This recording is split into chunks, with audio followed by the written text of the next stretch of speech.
our class, I think I left for this for you to go through, just a refresher. So system X is 8051 controlled one, system Y is also 8051. So the serial port, serial communication between the two systems is through two pins TXD and RXD.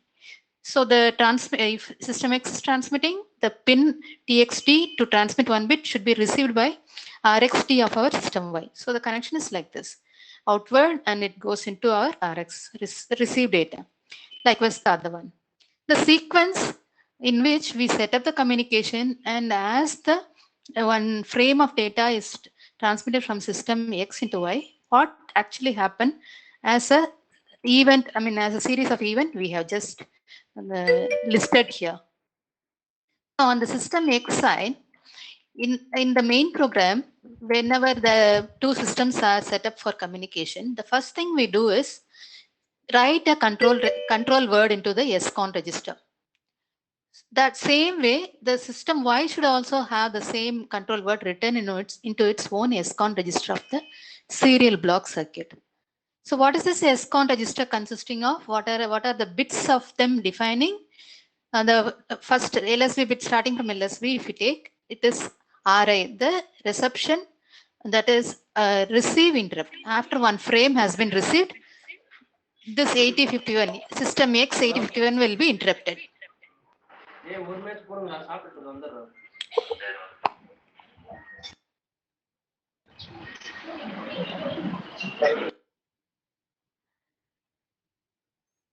Then the next one is your transmit interrupt, meaning that after a transmission of frame has been done, this system X can be interrupted, can be intimated by this one bit becoming 1.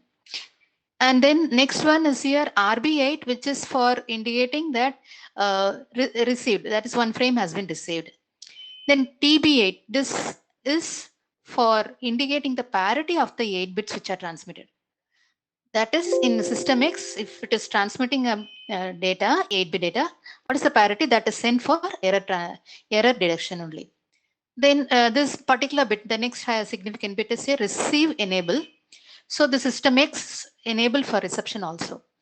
And the same word, it is actually put in the system Y also. So system Y can be acting as a transmitter as well as receiver. By this one, reception is enabled here as well as the other end.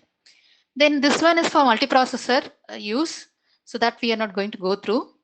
Multiprocessor meaning that with, when we have several, when it is a 8086 controlled system, we have the multiprocessor system also available, and 8051 also it can work with other processors in the multiprocessor communication mode.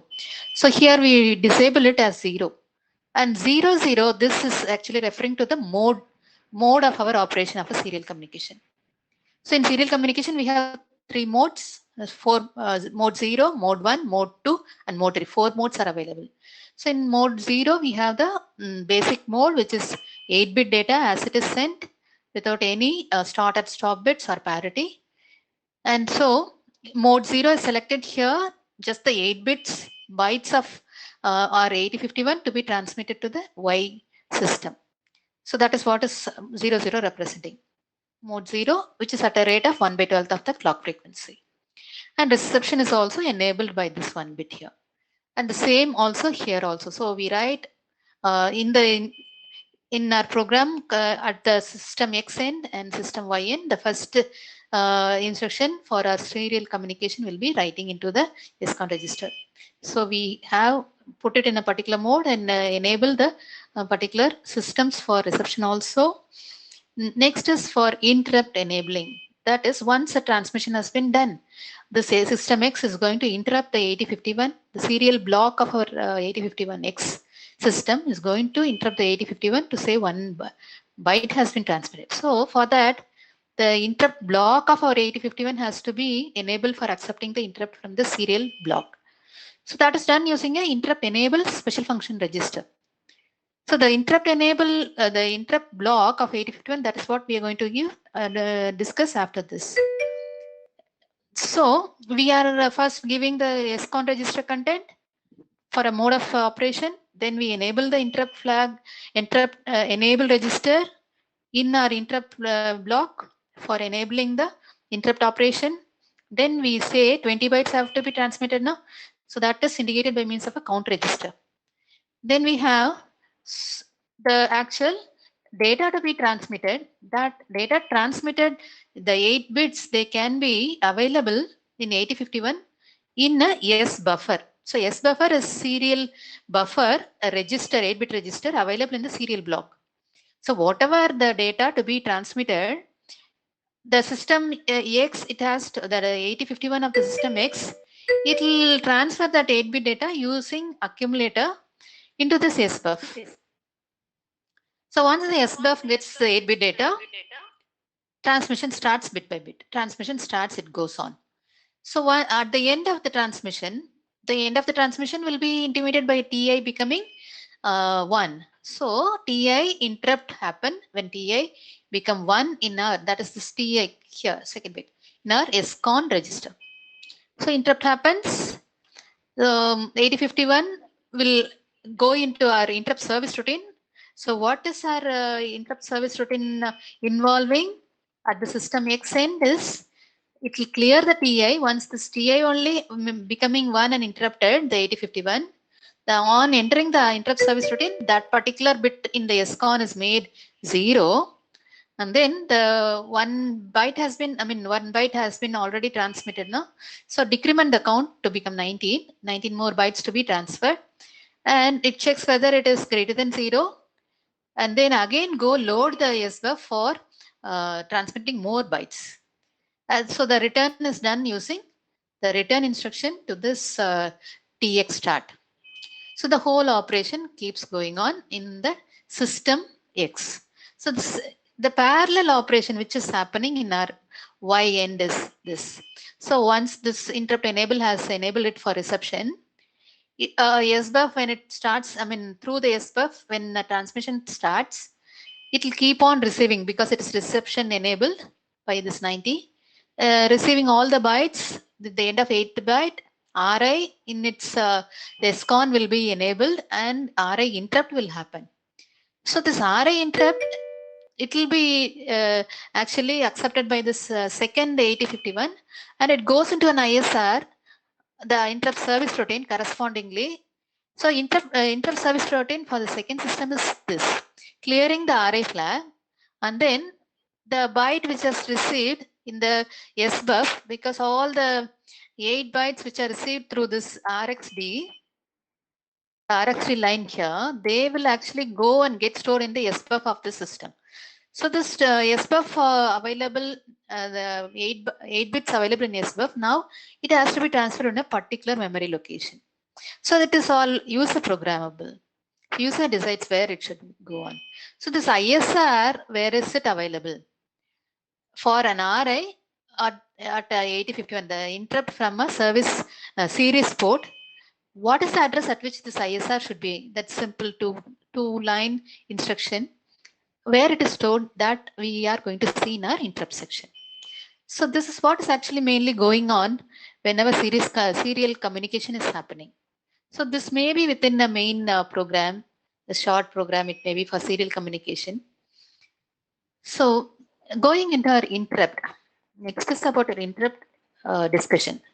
So far we went through timer block, then we went through series communication, which is nothing but UART block, universal asynchronous receiver transmitter block. The serial block is otherwise called UART.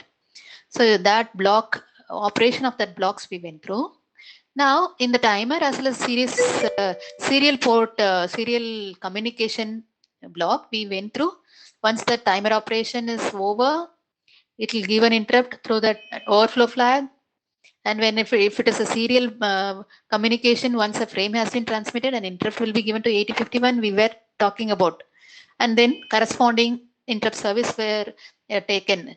For the previous example, we had one service routine for transmitter and another one for receiver. Is it not? So every sub-block of our 8051 has some interrupt facility. That is the timer series parallel, the series communication blocks. So actually, how many interrupts are actually possible with our 8051? If you see 5 interrupt sources. One is INT0, an external request pin. This request pin is available with the port 3. Then another one is from timer 0, there is overflow flag. TF0 will be one interrupting source. Then INT1, this is an external pin which is also part of our port 3. Okay. Then timer 1 can give one interrupt after overflow. So there are from external pins we have 2 interrupts. From timer we have 2 interrupts, and the fifth one is a serial port communication. Because of the serial communication, an interrupt from either a transmission interrupt or RI receiver reception interrupt can happen. So these are the 5 sources. So for all of this to be, these sources to be interrupting the 8051, it is possible using an interrupt enable flag to either allow them or disable them. So this interrupt enable special function register is a bit addressable one.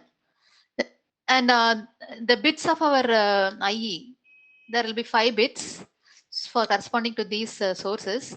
When the particular bit is made one, they are enabled. Okay. So what is the format of this IE register? We will see. Then among the 5 sources, if there are interrupts at the same time, which is going to be serviced by the 8051, that is set by the priority register. So priority register is also having 5 bits corresponding to our interrupt enable bits. And how this priority may be set by writing an instruction into the IP register. That IP register is a special function register also. IE is also a special function register, which is allocated one 8-bit address. This is also allocated one 8-bit address. So the user can write a word into this IP register by giving through the accumulator to that address, the particular word, the priority word. So the 5 sources are there listed here. Of that, INT0 has the highest priority and the serial port has the lowest priority. And once this priorities have come, what happened? That is what our discussion is about. ISR, where it goes, and will it be immediately going? Once the interrupt comes, will the 8051 interrupt will service the interrupt immediately? When 8051 detects these interrupts, the interrupt pins are scanned during each machine cycle. So machine cycle, it is like whatever, whether it is a memory read write or IO read write, each are called a machine cycle. So if it is a memory read write, like fetching the opcode or getting the operand, which is called the machine cycle. So at every machine cycle, we have the interrupt pins to be scanned. So ISR will go into the ISR activity will be entered, that interrupt service routine will actually be executed. Only after the particular machine cycle has over, that particular instruction has been over after the execution.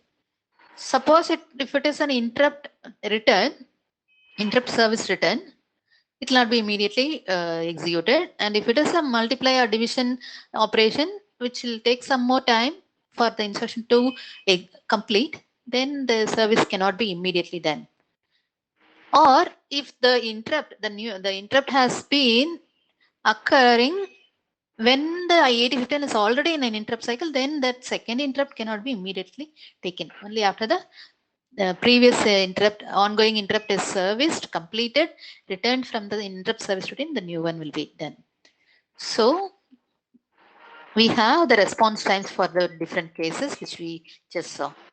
Then at what addresses do the service routine available? So for INT0, we have 003 as the starting address. And from the timer 0, the overflow flag, due to overflow, the interrupt from timer 0, the address is 00B. Then the external pin INT1, it is starting the interrupt service routine corresponding to the external interrupt will start from 0013. So this INT0, INT1, these are the pins, external pins through which any system control, say a particular wheel alignment, or it may be like bottling plant, if you say, once filling all the some number of bottles have been done, an interrupt to indicate the 8051 that many bottles have been filled, some 100 bottles have been filled. That is done through this interrupt pin, the external pins. So a circuit to convert the number of bottle detected into pulses, that is through this INT1.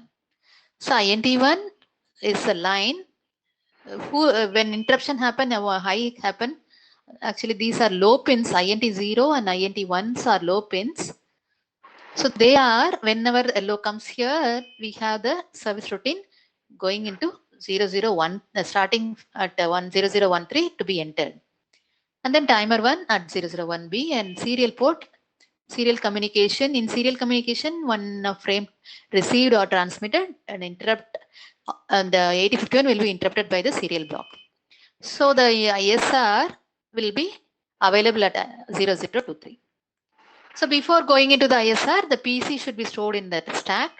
Stack is available in our RAM location, internal RAM location. So we have a stack pointer, which is also a special function register pointing to the last data in the stack. So this is about the various sources whichever we were talking about in external pins, then the timers interrupt IE in the control register, then overflow flag, and the same setup for timer 1.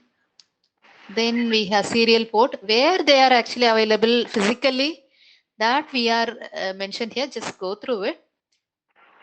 So that triggering the interrupts may be level triggered one or edge triggered one, that is indicated by means of a IIT, that is interrupt trigger bit, which is seen in our control register of the timer. So the control register of the timer sets the level or the edge trigger.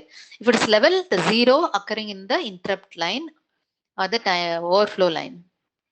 Or if it is 1, this trigger line is 1, then the falling edge 1 to 0 edges actually will indicate the interrupt. So this, as far as our sources, different sources of interrupts are concerned, where they are available physically, and we have an idea about when the interrupt will be identified by 8051. So to enable or disable the any of the 5 sources, we are having interrupt enable register, which can be set or cleared by software. They are bit addressable ones. So the five pins are this, the corresponding the 5 bits are this, corresponding to 5 sources: external pin, timer, interrupt. Then this another external pin. This is a timer T1's interrupt, serial ports interrupt. All this will be valid only if the enable interrupt will be 1. So if this is 0, even if you make this 1, it will not be a valid enabling. So this is for enabling the various sources for interrupting the interrupt block after the process is over. Next is our interrupt priority. Priority has the same bit definitions. This is priority of the external pin. If the INT 0 is to be given highest priority, this alone is made 1. All others are made 0. So that is the control word for our priority setting. So give that priority word into the accumulator, and accumulator into through a move instruction into this particular priority, which is given at 8-bit address priority register. So this happens. So what is available? If you look at what are the steps available in our interrupt block, the 8051, if at all, it has to be interrupted. This interrupt enable register should be given a particular control word in that control register corresponding to the 5 sources. Then what will be done is you have to be disabling the flags, that is IE flag, IE0 and IE. So the enable flags, they are then the priority will be set. Then we have the particular service routines which are to be given for every that is the service routine for corresponding to INT0. You can write it as a two-line instruction and store it in 003. And if it is for timer, you can store it in B000B. So likewise, you enable them, set the priority, write the service routine in the particular memory location and put it for operation, the particular timer or serial port will be interrupting properly and the service will be done. This is as far as our interrupt block of our 8051 is concerned. So, hello. So far, is video is AV okay?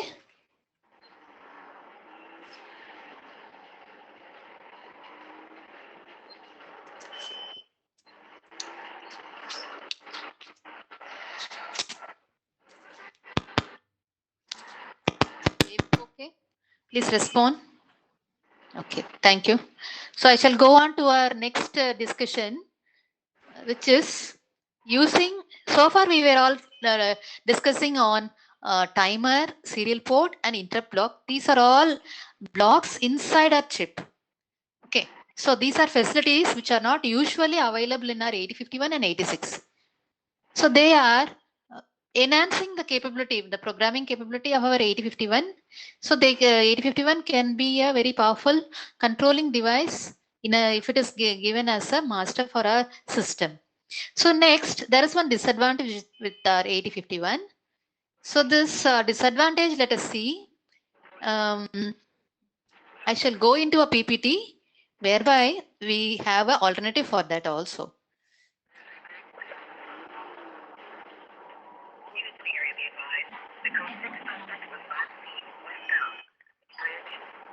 Please mute.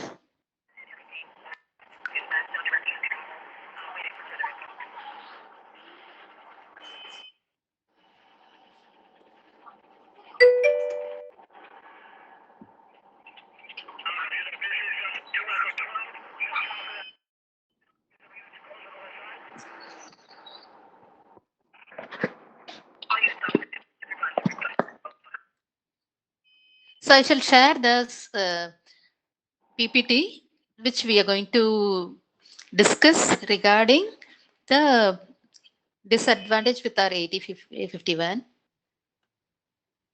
So the 8051, as far as the IO to be interfaced with 8051 is concerned, there is a disadvantage. So in this particular slide, we are going to see about the need for more ports. So what do you understand from port? Port is nothing but it is a combination of eight bits. That is an arrangement of 8 lines which are having a buffer to store or supply data through these lines to have parallel communication. So any IO device, input output device which need a parallel byte from the 8051, it has to be connected to this port. So the disadvantage we have with a PP with our 8051 is overcome using PPI 8255. How to interface the 8255 with 8051? That's what we are going to see in this slide. So just quickly, IO devices are connected through ports. The 8051 has 4 IO ports P0 to P3. In case of 8051, it has external program and data program memory as well as data memory. So in addition to that, P0 and P2, these are used for address buses and P0 is used for data bus also. So for giving any data to address a external program memory and put a data into the data memory, we use the P0 and P2 for address and P0 is used for the getting the data or supplying data into the data memory. So only 2 ports, P1 and P3 remain and only 2 IO devices can be connected. So 2 IO devices needing parallel data, that is bytes, they can use only P1 or P3. But if you look at it, only P1 is exclusively for IO devices. What is happening to P3? If you see, P3 is a combination of only the timer, that is serial ports TXD, RXD. Then we have the external input pin INT0, INT1 to be the remaining 2 bits of our port 3. And then the third third set of 2 bits are from our timer device, and the last 2 bits of port 3, they are read write control, which will go to the any external like memory device or IO device, whatever. So to read or write into our buffer of an IO device, we need to use the port 3 pins only. So actually you have only P1 left out for exclusive IO transfer. So only one port P1 is available. We need more ports when many IO devices have to be interfaced with our 8051. For that only, Intel has designed a programmable peripheral interface. So for the peripheral devices to be interfaced to the 8051 and which can be programmed by our user. That is what the meaning of this one is. So this 8051 actually has three ports, port A, port B and port C. So we have now, instead of one port, when this PPI is connected to the 8051, we have three ports available, port A, port B and port C for our IO operation. So they can be each port A, port B, port C can be programmed to be an input or output. Individual port lines cannot be read or written to in the case of 8051. So ports can be put into two groups. So port A is port A along with port C upper. It is defined as port group A. Port B along with port C lower, meaning that lower 4 bits, 4 lines, they are grouped into group B. So this is actually our 8055's internal blocks. So what is available is we have the 4 ports, port A and port C upper as group A, and port C lower and port B as group B. So this is one 8-bit port available for IO device, 8 lines available, 4 lines available, and remaining 4 lines here together. We can connect it to one IO device. Then port B, this is one more port for another IO device. Why we have them divided into two groups is because in other modes of operation, we may be needing to be available as two different. So these port lines, these ports, they are having buffers attached with them. So that's why they are in a block, and they are under the control of two control devices, control blocks. And whatever data we give from the 8051, that goes into any of this ports, 8-bit lines of the ports. And then to activate, to either to specify to the 8055 whether 8051 is going to write a data into it, to the ports, put a data into the IO device, this write line will be made enable 0, so that on the data to be written, it will be put into the data buffer, and depending on the definition, define the control, the configuration of this 8251, any one of the ports will be actually carrying the data through this internal bus into the IO device. So read write and A1, A0, this is what is differentiating. This is the address line to differentiate between the 4 ports.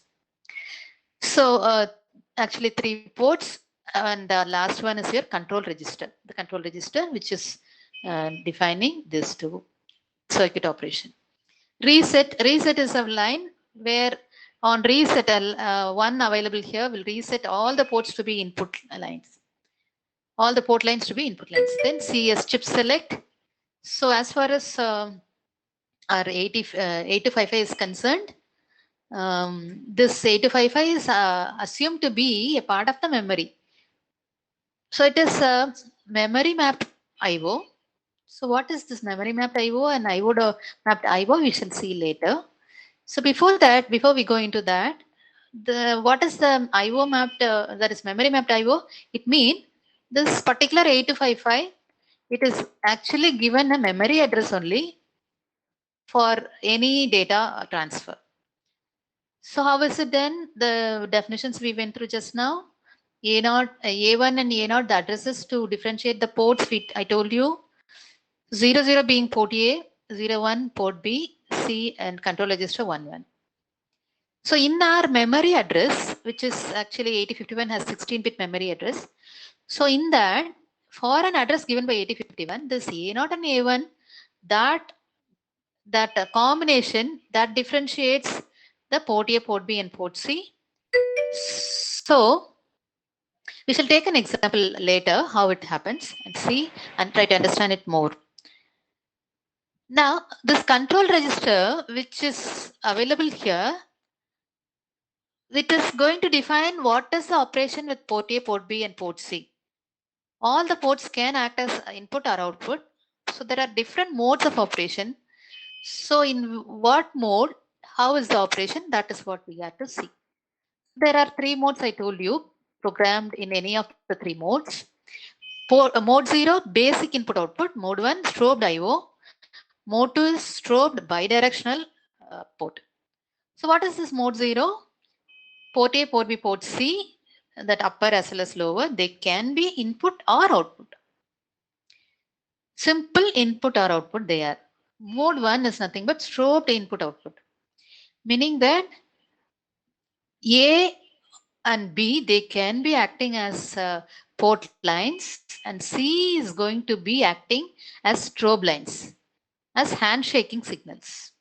For port A, we were having the port C upper to be grouped in group A, port A and port C upper to be group A, isn't it? So that will, the port C upper lines will be used for handshaking, and port A will act as input or output. Hello? Am I audible?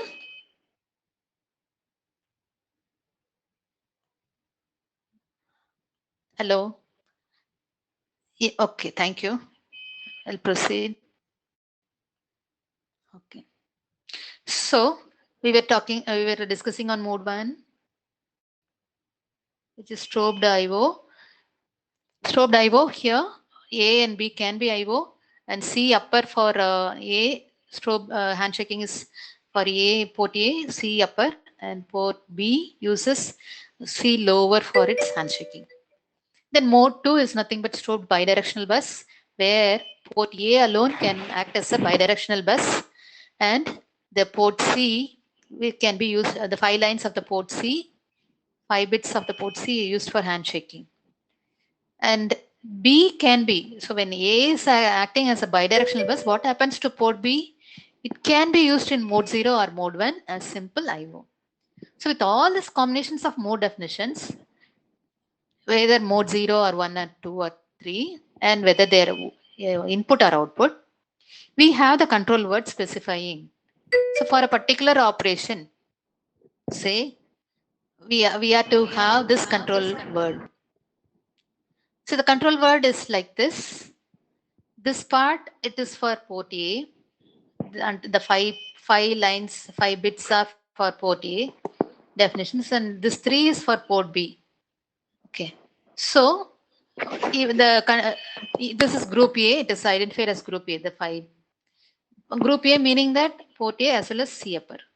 Group B is port C lower and port B. So if it is mode 0, then this control word mode setting, this is about mode setting. So this D7 will become 1. Mode set flag, this is 1. Okay, so we make this one 8-bit word is identified to be a mode control word. So this is 1 here, and these two refer to the group port A's modes. Port A can be in mode 0, mode 1, or mode 2. And then in the particular mode, it is strobed IO. This is mode 0 is here simple IO. This is here strobed IO. This is here bidirectional IO. So whatever be the mode, whether the port A is input or output, that is defined using this bit. So 1 and 0. Likewise, you have port C. If it is mode 0, this is going to be either input, simple input or output. If it is mode 1, group A, that is port A is in the mode 1, then it is strobed IO. So this upper port C should be strobe line or handshake line. So if it is a handshake line also, whether they are input handshake lines or output handshake lines. Handshake is nothing but it's like indicating the communicating devices which use the port A, the input as well as 8051, whether data has been received, whether the input line is busy, likewise. Some control information exchange between the 8051 and the IO device. So we have next the same. Similarly, this is also defined. Group B is also defined for group B. The port B may be in 0 or 1 mode. C will be acting as your handshake signal, or it may be a simple IO. So this as far as our mode setting is concerned. Next, there is one more control word, which is bit set reset, BSR control word. What is the meaning of this? Is a bit is set or reset. Which bit is set or reset? It is control. The port C. Port C's bit to be set or reset. That is possible with three bits. And how this control word is differentiated from the earlier mode set is the MSB, if it is 0, it is BSR mode. So whether the particular chosen port C bit is to be set, the LSB tells if LSB is 1, then the selection done using these 3 bits, selected bits, it is made 1. If this is 0, then the selected bits, depending on the next significant 3 bits, they are made 0. So this bit set and reset mode.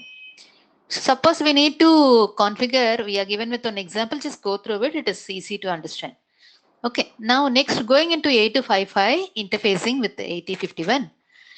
So there are two ways in which you can have the, basically any IO device can be connected with any microprocessor or microcontroller in two ways. One is memory mapped IO and input, that is IO mapped IO. So what do you mean by memory mapped IO is, here IO ports, that is the input output devices, they are treated as memory, extension of the memory. That is the data to be stored into the IO device, that is the buffer concerning that IO device, they are part of the memory location. So this is memory mapped IO. So a memory location is allocated for a IO. Whatever data to be put corresponding to an IO device, that will actually go to the memory. From that memory, the IO will be taking all the data corresponding to it. So MUP having memory mapped IO, they will not have separate instructions for IO. So our 8051 works that way. 8051 does not have any separate input instruction, IN instruction or out instruction. So there is no uh,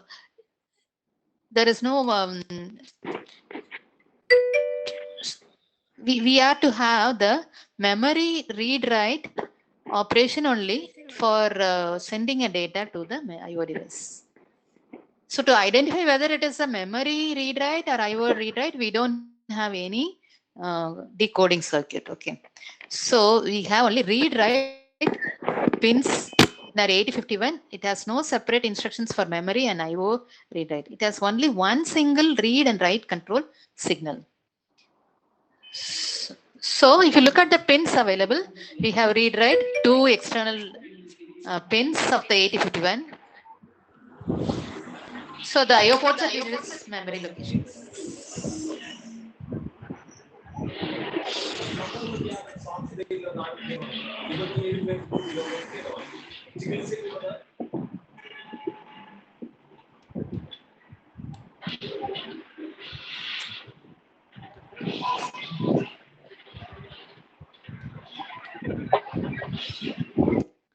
So I hope I was clear so far.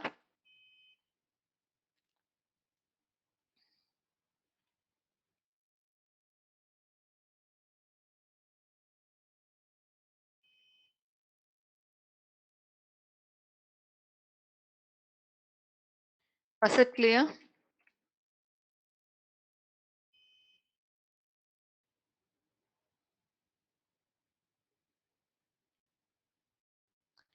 Please respond.